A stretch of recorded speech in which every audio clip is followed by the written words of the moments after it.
327 Federal Magnum ballistic gel test, and what I'm testing today is some Sierra Sportsmaster 32 caliber 90 grain JHC bullets, semi-jacketed hollow point bullets. So these particular bullets were sent over to the channel by one of my Patreon supporters, Hillbilly Scholar. So thank you for sending those. And I loaded those up as 327 Federal Magnums, kind of a light 327 Federal Magnum. So I used Hodgdon tight group powder, 5.7 grains, and CCI small pistol Magnum primers.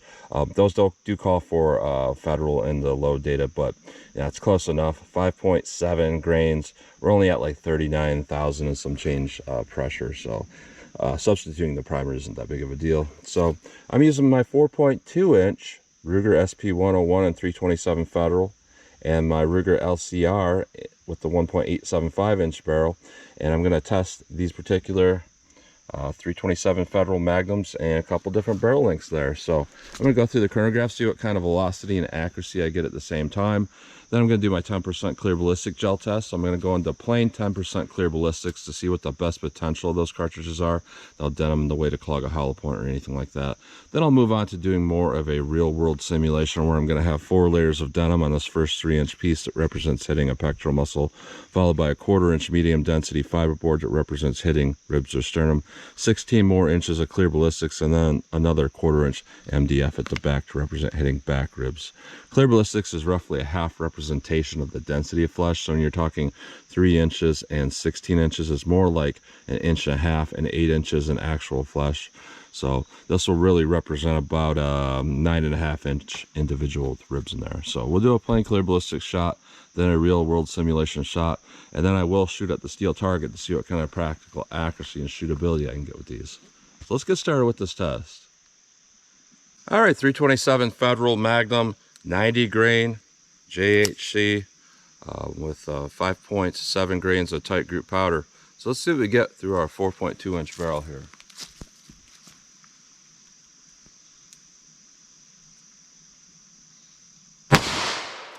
$14.21, $13.63,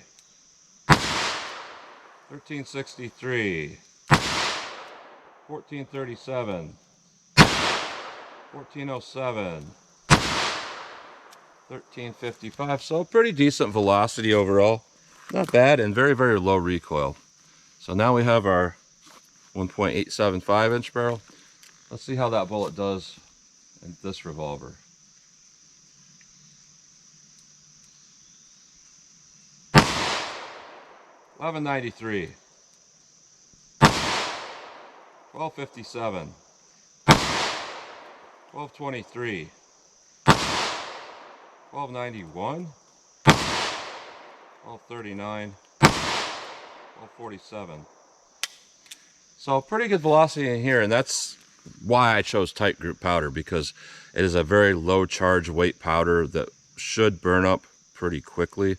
So when you go from a little bit longer barrel to a shorter barrel, you know, you're not maxing out your potential in the 4.2 inch, but you're also not losing a ton of powder flakes in the short barrel. So between the two barrel lengths, very consistent. So let's have our ballistics gel block and see how these rounds will do from 2 different barrel lengths.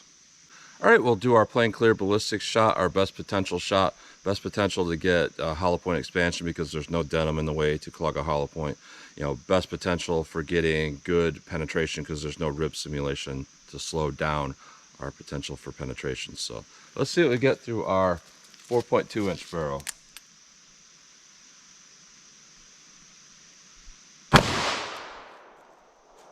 All right. 1.875 inch barrel. Let's go take a look.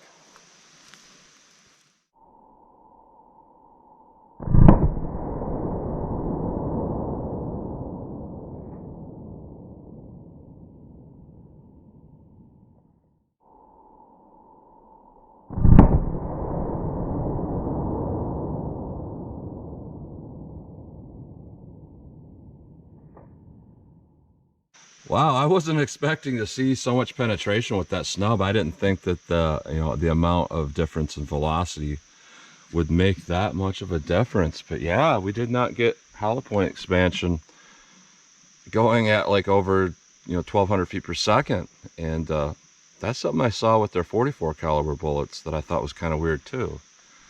So looking at this one moving very fast, I mean, it did a lot better. And looking at our energy dump here, they both did pretty well. So that's really surprising. Now there's a little bit more fragmentation going on there with our longer barrel from that extra velocity, and we did get complete jacket separation. So our jacket fell off right about 9¼ inches, and then our core went up to about 14½ inches of penetration. So that's okay for that particular penetration, but with our snub nose barrel, we got no expansion. That pushed that up to about 23½ inches. So that's a little bit over penetrating, but I won't call it until we do our real world simulation, because you put rib simulation in there, that's gonna more adequately tell you if this would realistically over penetrate. So let's do our real world simulation and see how these compare. All right, our real world simulation: 4 layers of denim followed by 3 inches of clear ballistics that represents hitting a pectoral muscle, followed by a 1/4 inch medium density fiberboard that represents hitting ribs or sternum, 16 more inches of clear ballistics, then another 1/4 inch MDF at the back to represent hitting back ribs. So let's see what we get with our longer barrel with this test.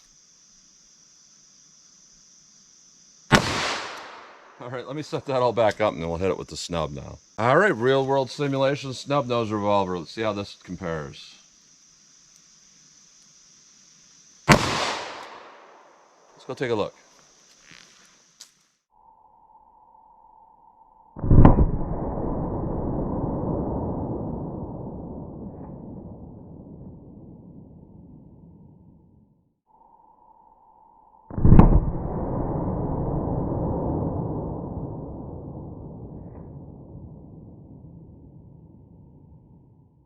All right, so that definitely did a little bit better, and it looks like we hit our back rib simulation with the 2-inch barrel. Didn't really cause any damage though, so we pretty much are perfect for the penetration, and in a real world situation that's really not over penetrating. So that's why I really like to do my real world simulation, because it's very rare that you'd encounter making a good shot where you're not going to hit some ribs. So yeah, it's good to see what these will do. And they both had good energy dump going through this first 3-inch piece. We're expanding out right away.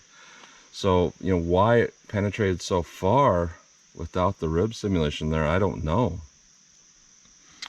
And both of them have expansion. This is kind of like, it kind of tricks you, because it looks like there's more expansion with our 2-inch barrel and it did more damage, but in reality it looks like it's not as expanded as well with our 4.2-inch barrel. I can see that it has very good expansion. So pretty good damage overall with our 4.2-inch barrel, and we stopped right at 12¼ inches of penetration. So that got adequate penetration, and I would say between a plain clear ballistic shot and our real world simulation, more consistent.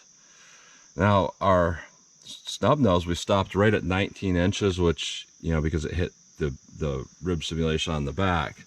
So that over penetrated, I guess, a little bit still, but looking at my real world simulation, I don't think it would have passed through an attacker. So it's not a complete fail on both of these, but it looks like the velocity that we're working with, it's doing just a little bit better with that longer barrel. So let's pull these out of the block. I'll take a close-up look at them, then we'll shoot our steel, see what kind of practical accuracy and shootability I can get with these. All right, so here's a close-up look at these bullets going through plain gel, our 4-inch barrel and our 2-inch barrel. Now our 4-inch barrel one, this did have jacket separation, and I just pieced it back together. But overall, it looks pretty good. Pretty good expansion. Now when we drop that velocity by, around a couple 100 feet per second, that's what you get with the 2-inch barrel.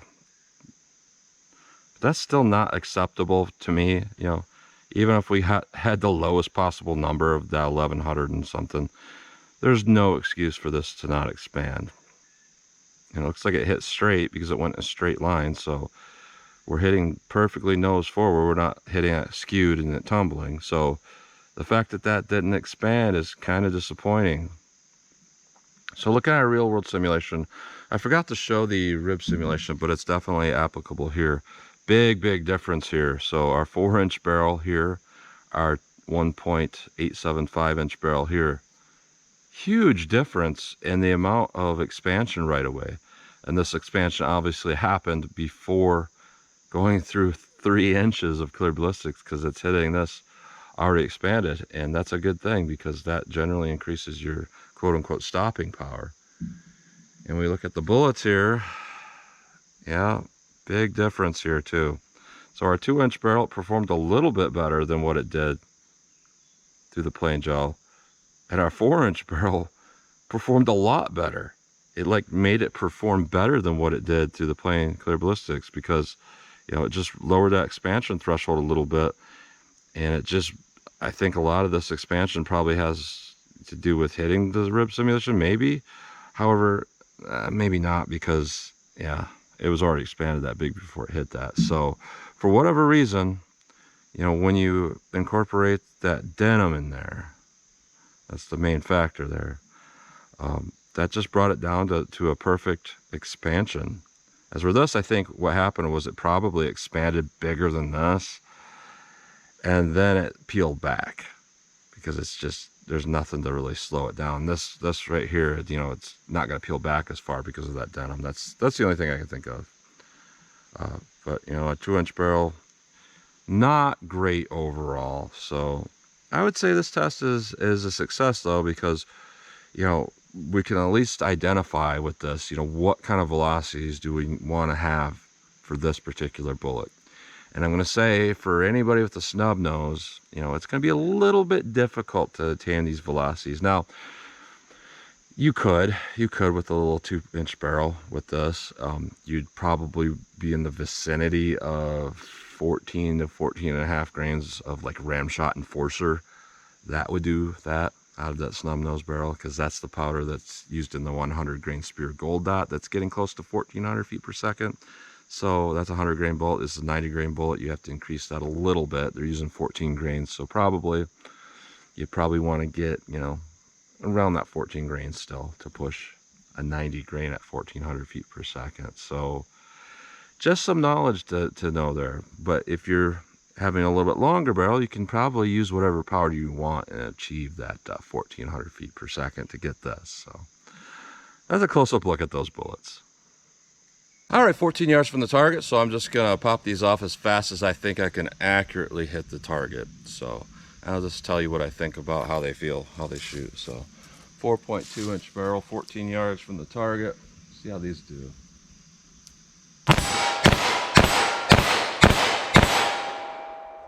All right, recoil is very low. They shoot okay. Recoil is very comparable to a 38 Special out of a gun that weight, so very easy to control. Snub nose, let's see what this does for me.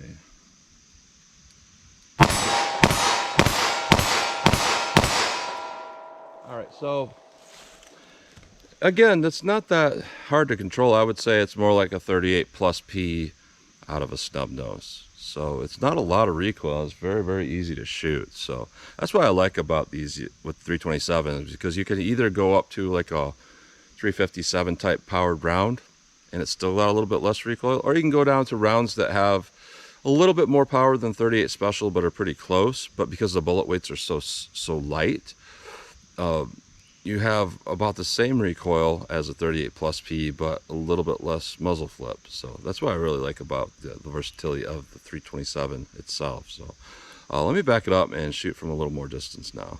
All right, 75 yards from the target just for fun. So let's see what I can do with our 4.2-inch barrel.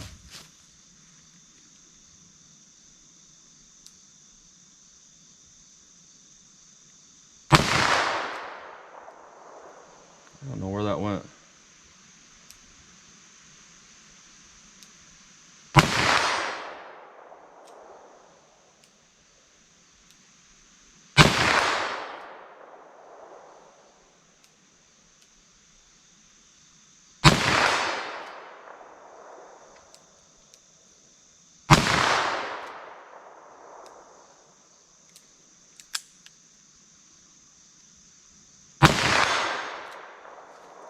Alright, so a little bit of a hang up on that last shot. I don't know why.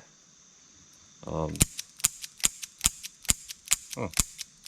don't know. I did notice also case ejection with these particular loads is kind of sticky, which is weird because I did test some with a little bit more tight group with an 85 grain bullet, no issues with case ejection. So don't know why this bullet with just a little bit less powder has caused me issues. So 1.875 inch barrel. See how this thing does for me.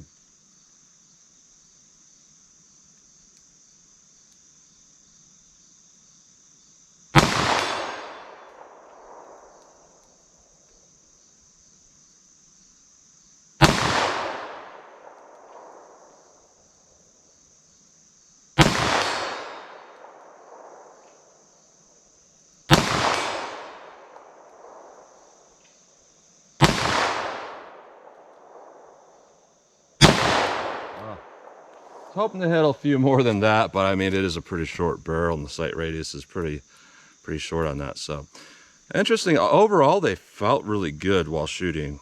That's one of the takeaways that I get from this. You know, I didn't notice any flash, which is good for a nice defensive cartridge, and very low recoil and easy to control. So that's also pretty good for a defensive cartridge, but not super consistent for its performance, both in long range accuracy and in my terminal ballistics. So yeah, there's a little bit to be desired there, because there should be no reason at all why you should have something that's well over 1200 feet per second that is not expanding in a gel test.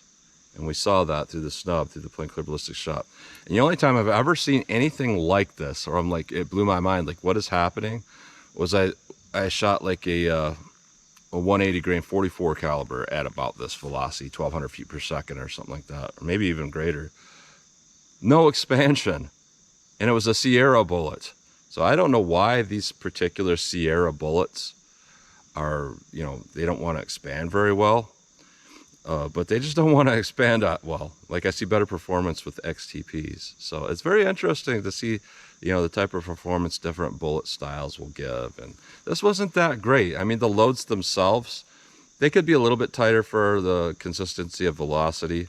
But overall, you know, just the way that they felt for the level of velocity they had, you know, almost no felt recoil. So, and we're getting enough velocity to, you know, get hollow point expansion with basically everything except these particular bullets. So, you know, kind of weird there. So interesting performance. So again, thank you to Hillbilly Scholar for sending these bullets over to the channel for testing. It looks like, you know, with the 327, if we're getting either a warm enough load, like if I went up to a different powder in this, or if you use this load with a 4-inch barrel, maybe a 3-inch barrel, where you can you know, achieve 1300 feet per second, it's an okay bullet. But once we're dropping down to around 1200-ish, not quite enough velocity to be consistent, you know, with this bullet. So that's what you get today. So as always, comment, share, and like, and thanks for watching.